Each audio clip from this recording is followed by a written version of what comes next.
Good morning बच्चों। आज हम साइंस की वर्कशीट नंबर 45 को सॉल्व करेंगे। अच्छे से सब पढ़ेंगे और समझेंगे।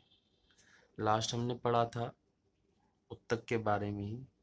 अब ये उत्तक को आगे बढ़ते हुए हम पढ़ेंगे।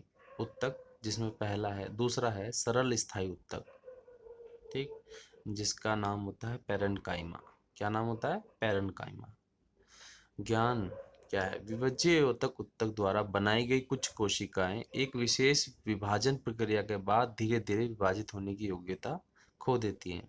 मतलब जो विभज्य उत्तक उत्तक होता है उसके द्वारा बनाई गई जो कुछ कोशिकाएं होती हैं वो क्या होती है कि कुछ समय के बाद फिर विभाजित होने की अपनी जो क्षमता होती है उसे खो देती हैं। और ये कोशिकाएं एक विशिष्ट प्रक्रिया जिसे विभेदीकरण कहते हैं के द्वारा स्थायी उत्तक का निर्माण करती हैं।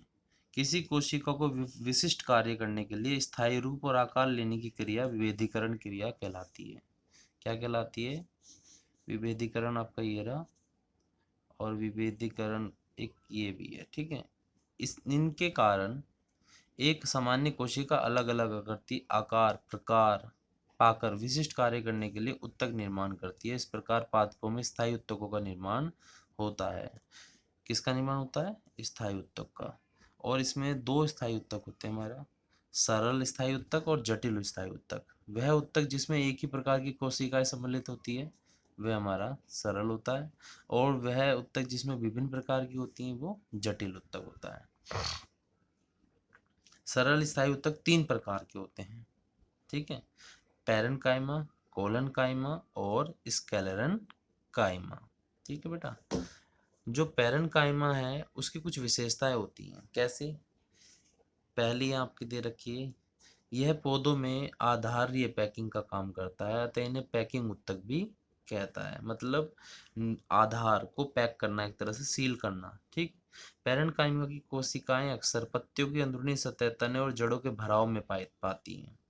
इनकी कोशिकाएं जीवित होती हैं। दूसरा है, इनकी कोशिकाएं जीवित होती हैं और कोशिका भित्ति बहुत पतली होती है। कैसी होती है कोशिका भित्ति इसकी? पतली।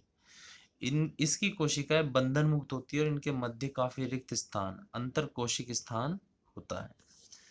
फिर है ये पैरेन्काइमा पौधों को आधार प्रदान करते हैं। उनकी कोशिकाओं में बड़ी राजधानियां होती हैं और जल और भोजन को एकत्रित भंडारण करती हैं। राजधानी होती है, ध्यान रखना।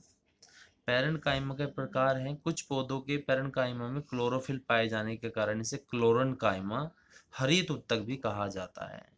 कई बार पूछ लेता है कि हरित उत्तक किसे कहते हैं, तो उसे ध्यान रखना, क्लोरेन्काइमा को हरित उत्तक कहा जाता है, ठीक।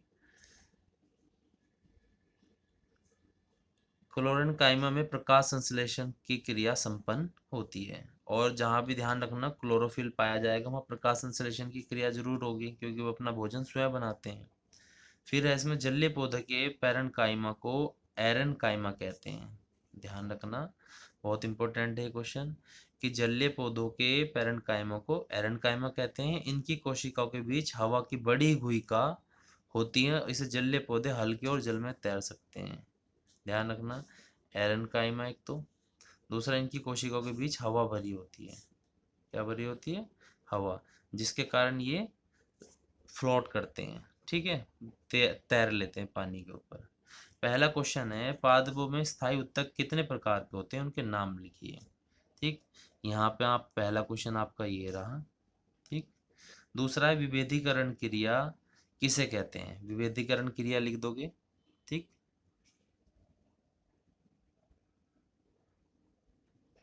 यहाँ से आप लिखना शुरू कर सकते हो, ये है आपका विभेदीकरण दूसरा, और ये आ जाएगा यहाँ तक, ठीक।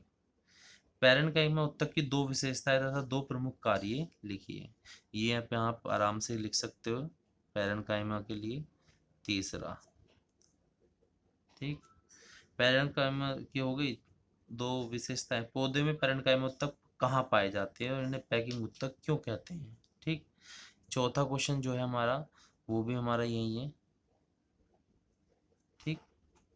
तो ये साइड में इसके डायग्राम दिए गए हैं। अंतर कोशिकीय स्थान, मतलब देखो कोशिका है उसके बीच में स्थान दिया गया है जहाँ से टिक करके दिखा रहा है ये, फिर है क्लोरेनकाइमा, क्लोरोफिल, ये क्लोरोफिल, ये क्लोरेनकाइमा, नीचे वाला एरनकाइमा, और नीचे उससे गुहिकाएं। ये एरनकाइमा मतलब कि जो पानी में तैर लेते हैं, है ना। इनकी बड़ी गुहिका होती हैं, हवा भरी हुई।